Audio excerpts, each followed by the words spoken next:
Assalamualaikum warahmatullahi wabarakatuh. Terima kasih telah menonton video ini. Pada kesempatan kali ini kami ingin menjelaskan tata cara pengisian belangko ijazah baik halaman depan maupun halaman belakang untuk jenjang SMK tahun pelajaran 2020-2021. Yang pertama, Bapak Ibu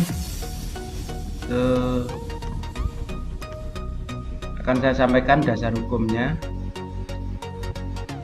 terkait dengan penulisan ijazah ini. Yang pertama adalah peraturan Sekretaris Jenderal Kemendikbud nomor 23 tahun 2020 tentang tata cara pengisian belangko ijazah untuk pendidikan menengah tahun pelajaran 2020-2021.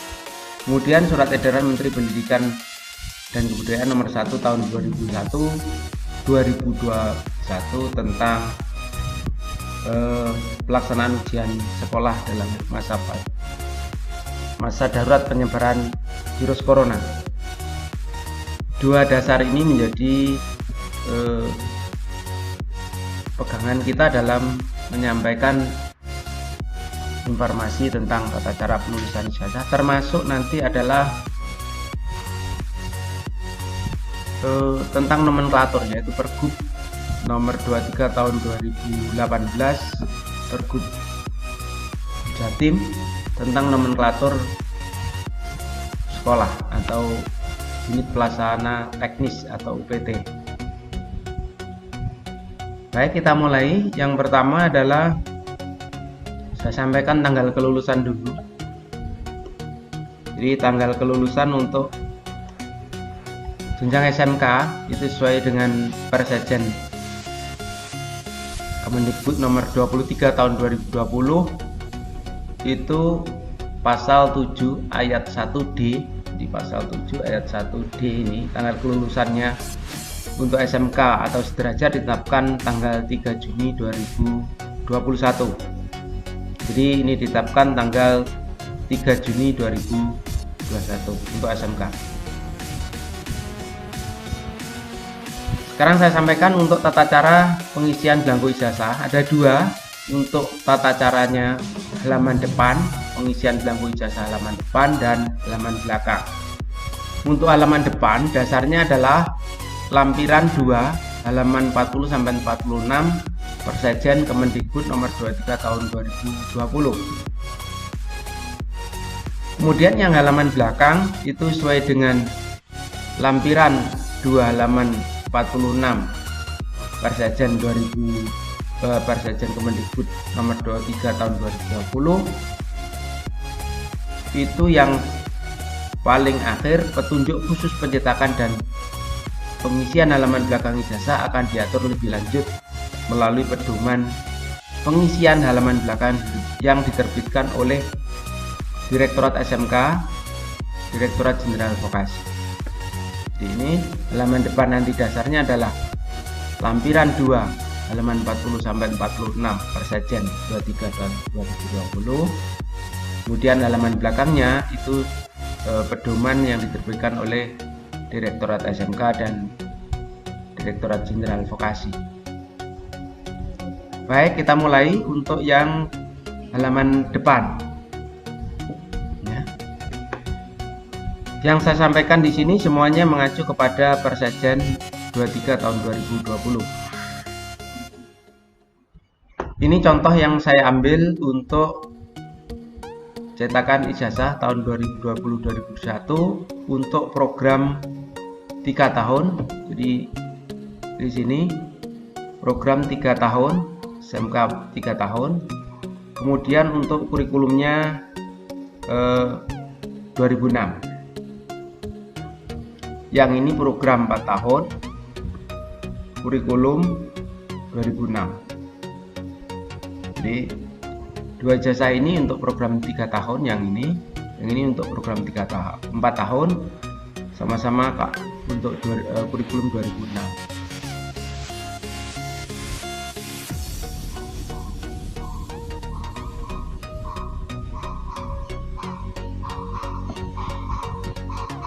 Saya ambil contoh ini yang untuk yang K13, program 3 tahun untuk kurikulum 13. Kemudian ini program 3 tahun untuk K06. Ini program 4 tahun untuk K13. Ini program 4 tahun untuk K06. Halaman depannya tercetak seperti ini. Tata cara penulisannya, pengisiannya adalah dari nomor 1 sampai dengan nomor 16 yang ada di sini. Nomor 1 itu terkait dengan program studi. Di acuannya itu diisi program studi sesuai untuk kurikulum 2006 dan program keahlian untuk kurikulum 2013 atau kurikulum 2013 revisi. Kata 1 itu diisi sesuai kurikulum yang berlaku dan mengacu kepada spektrum yang berlaku tentunya.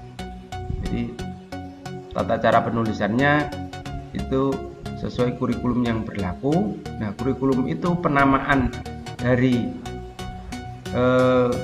program keahlian ataupun program studi keahlian itu mengacu kepada spektrum. Ini nomor 1. Kemudian yang nomor 2 adalah kompetensi keahlian. Sama, ini juga mengacu kepada kurikulum yang berlaku baik K06 maupun K13 revisi. Juga melihat pada spektrum. Kemudian yang ketiga itu adalah ini yang bertanda tangan di bawah ini, kepala, itu berarti nomor 3. Kepala itu diisi atau angka 3 diisi dengan nama sekolah yang bersangkutan, nama sekolah bersangkutan yang menerbitkan ijazah sesuai dengan nomenklatur di nomenklatur sekolah. Nah, nomenklatur sekolah ini mengacu kepada Pergub ya, mengacu kepada Pergub nomor 43 tahun 2018 tentang nomenklatur UPTD di lingkungan Dinas Pendidikan Provinsi Jawa Timur. Di lampirannya itu ada nomenklatur UPT Satuan Pendidikan Provinsi Jawa Timur, khusus yang untuk sekolah negeri. Seperti contoh untuk yang di Tulungagung itu sekolah negeri SMK terutama, ini menyangkut SMA dan SMK. Yang saya tampilkan di sini hanya SMK. SMK di Tulungagung itu yang negeri itu hanya ada 8. Jadi 1, 2, 3, 4, 5, 6, 7, 8. Contoh SMK Pagerwojo itu seharusnya tertulis sesuai nomenklatur tadi. Ini Pergub nomor 43 tahun 2018. Yang benar adalah Sekolah Menengah Kejuruan Negeri 1 Pagerwojo Tulungagung. Contoh yang ini Bandung, Sekolah Menengah Kejuruan Negeri 1 Bandung Tulungagung. Mengapa harus ada Tulungagung? Karena kalau misalkan Sekolah Menengah Kejuruan Negeri 1 Bandung itu bisa persepsinya Bandung Jawa Barat. Makanya setiap penamaan sekolah itu setelah angka negerinya itu pasti mencantumkan kecamatan. Kalau letaknya di kecamatan maka diikuti kabupatennya. Berbeda dengan yang kalau dia punya kecamatan Tulungagung misalkan, ya hanya SMK Negeri 1 Tulungagung, tidak ada Tulungagung lagi karena memang bertempat di kecamatan Tulungagung atau punyanya kecamatan Tulungagung. Ini yang terkait dengan nomenklatur. Jadi nomenklaturnya mengacu yang sekolah negeri Pergub nomor 43 tahun 2018. Nanti ada perubahannya tapi tidak menyangkut dengan nomenklatur. Ini yang terkait dengan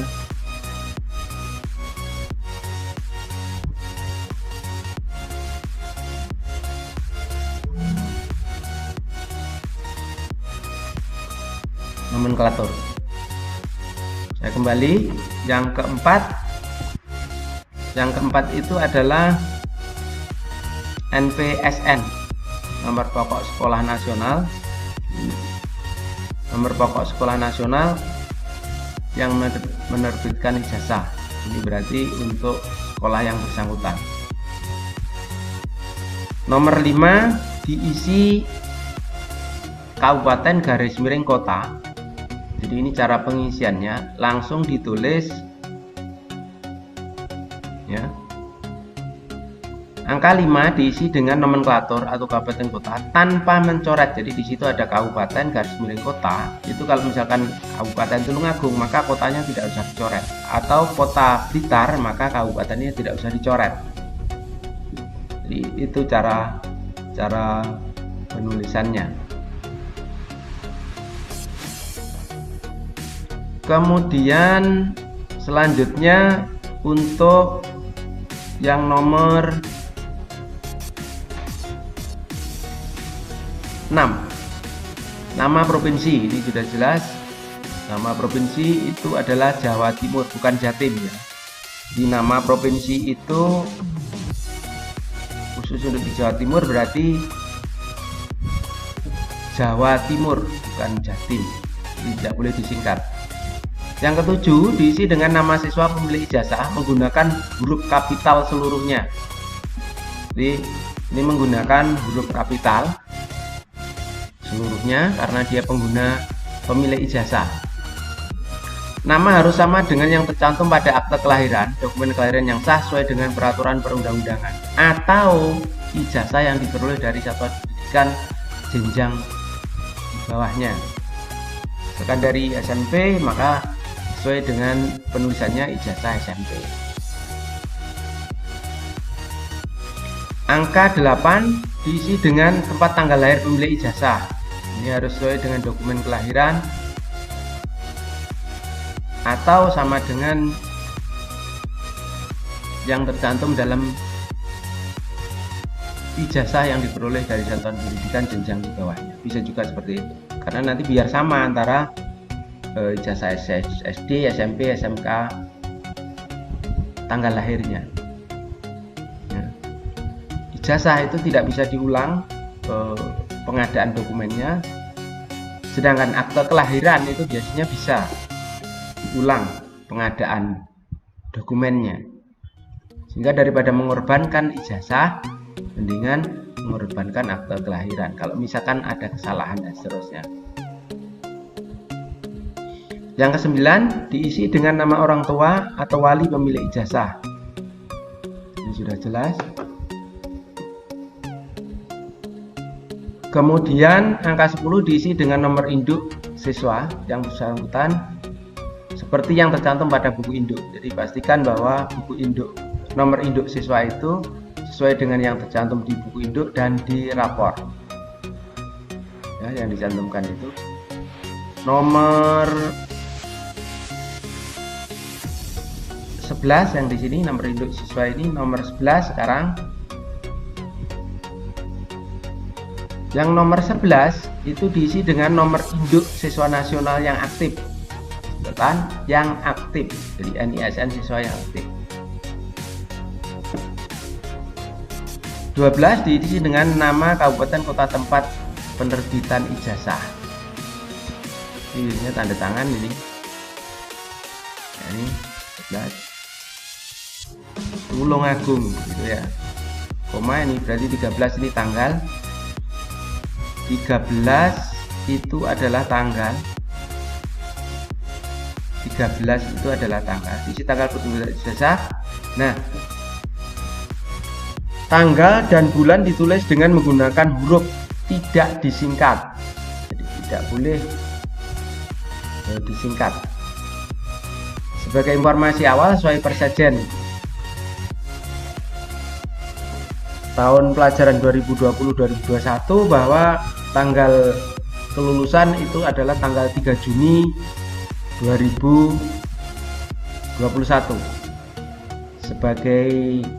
Oleh karena itu sesuai persejen juga bahwa minimal sehari penanggalan ijazah itu berarti tanggal 4 itu sampai dengan maksimal tanggal 31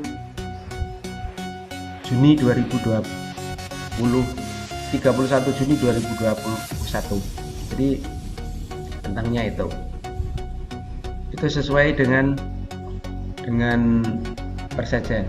Angka 14 diisi nama kepala sekolah beserta NIP. Kalau non pegawai negeri sipil maka NIP-nya dikasih strip. Apabila yang menandatangani PLT maka tidak perlu mencantumkan PLT dan seterusnya. Kemudian 15 itu stempel sekolah yang bersangkutan sesuai dengan nomenklatur. Jadi jangan sampai salah, ada dulu perubahan dari SMK itu di bawah kabupaten dan di bawah provinsi itu berbeda stempelnya, maka harus sesuai dengan itu. Kemudian angka 16 ditempelkan pas foto peserta didik yang terbaru, ukuran 3x4 hitam putih atau berwarna, dibubuhi cap 3 jari pemilik ijazah dan menyentuh pas foto jangan sampai mengenai dagu, jadi di bawah dagu. Dan dibubuhi cap 3 jari pemilik ijazah itu, tangan kiri biasanya tidak sampai menyentuh dagu, jadi di bawah dagu. Itu yang terkait dengan pengisian belangko ijazah halaman depan. Untuk materi selanjutnya nanti akan saya sambung yang bagian belakang.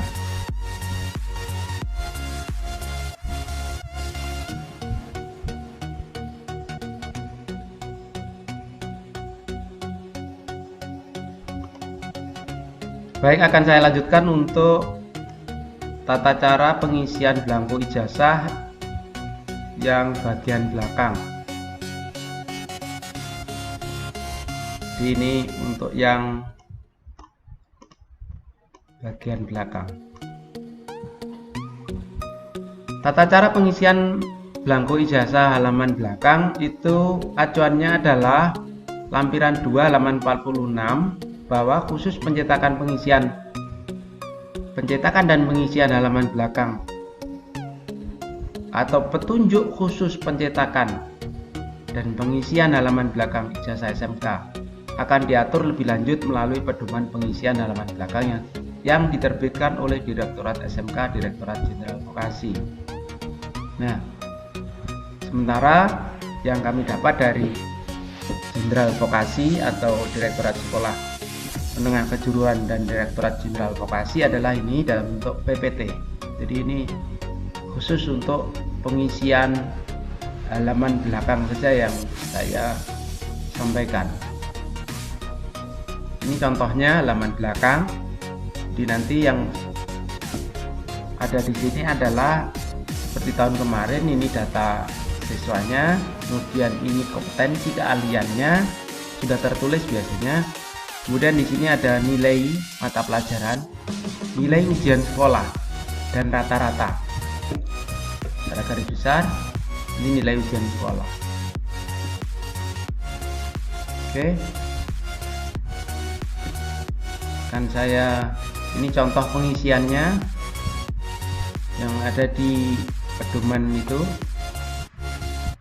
Nah, ini cara pengisiannya. Di angka 1 itu diisi dengan nama pemilik ijazah menggunakan huruf kapital. Jadi angka 1 seperti yang ada di halaman depan tadi, nama pemilik ijazah itu harus sama persis seperti yang ada di halaman depan. Ya. Di penulisan di sini harus sama persis dengan di halaman depan ijazah tadi, menggunakan huruf besar juga sesuai dengan yang tercantum pada akte kelahiran, dokumen kelahiran yang sah atau ijazah yang diperoleh dari satuan pendidikan di bawahnya. Kemudian yang dua ini, yang dua itu diperoleh atau diisi dengan tempat dan tanggal pemilik ijazah, seperti juga yang ada di depan tadi. Di halaman depan juga ada tanggal lahir pemegang atau pemilik ijazah. Ini sekali lagi tidak boleh disingkat penulisan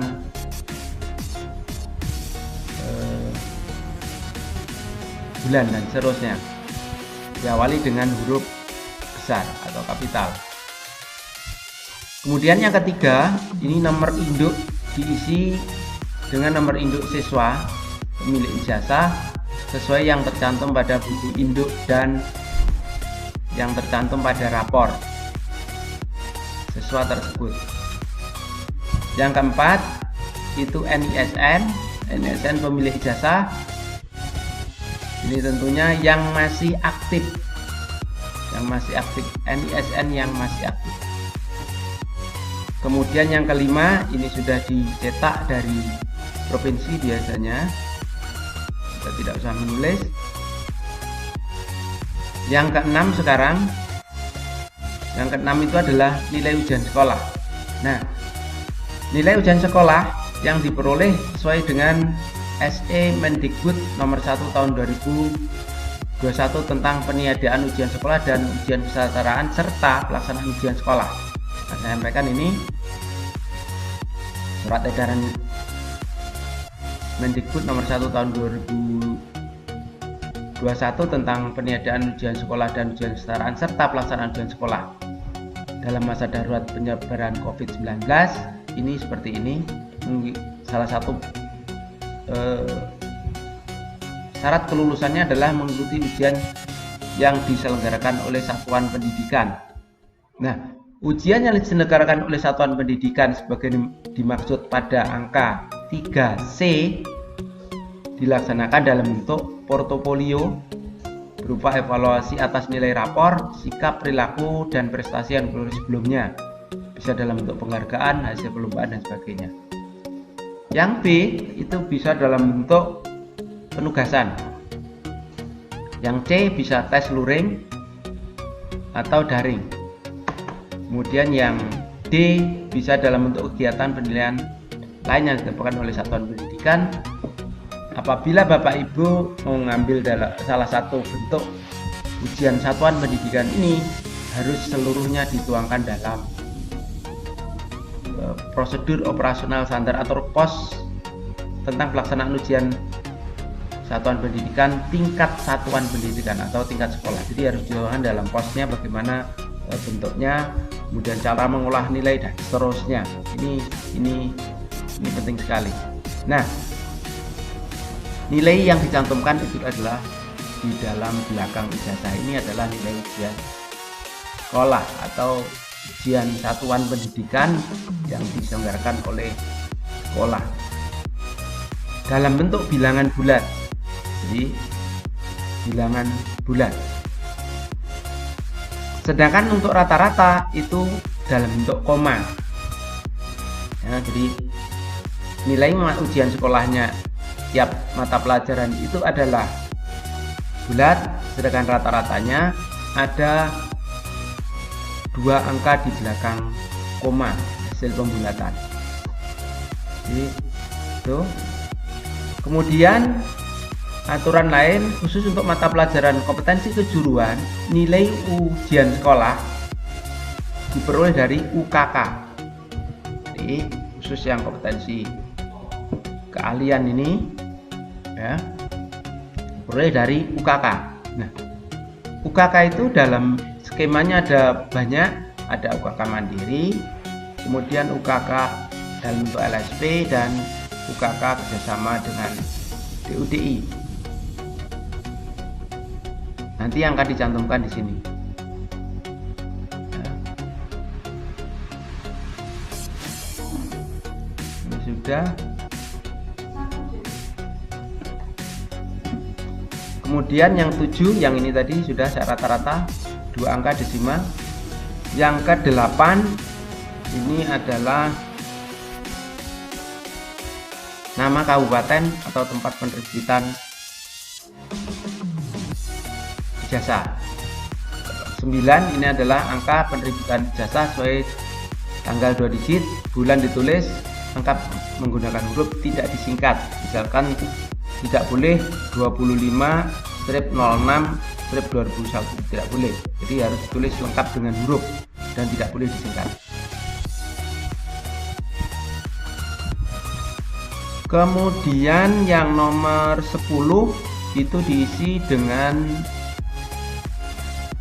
10. Kepala sekolah, nama kepala sekolah. Kalau PNS harus disatukan NIP-nya. Penulisan NIP juga sesuai dengan tata cara penulisan NIP dan seterusnya. Kalau bagi non PNS, kepala sekolahnya tidak perlu, hanya strip saja. Angka 11 ini dibubuhkan stempelnya, jadi stempel. Setelah itu stempel. Itu terkait dengan tata cara penulisan blanko ijazah yang halaman belakang.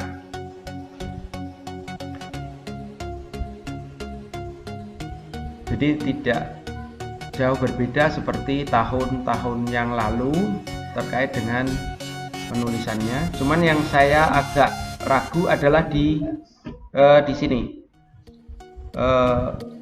kabupaten. Jadi misalkan Tulungagung penerbitan di tanggal penerbitan di sini. Tulungagung 25 Juni 2021, maka di situ harusnya ditulis Kap titik Tulungagung, kok lucu begitu ya. Tapi memang ini contohnya, ini contoh. Contoh ini dasar ini ada di Persejen, juga ada di Persejen, juga ada di pedoman dari Dirjen SMK dan Vokasi. Ini kita kalau yang mungkin ada masukan silakan tulis di kolom komentar. Nanti bagaimana kita diskusikan, bisa ditulis di kolom komentar di bawah ini.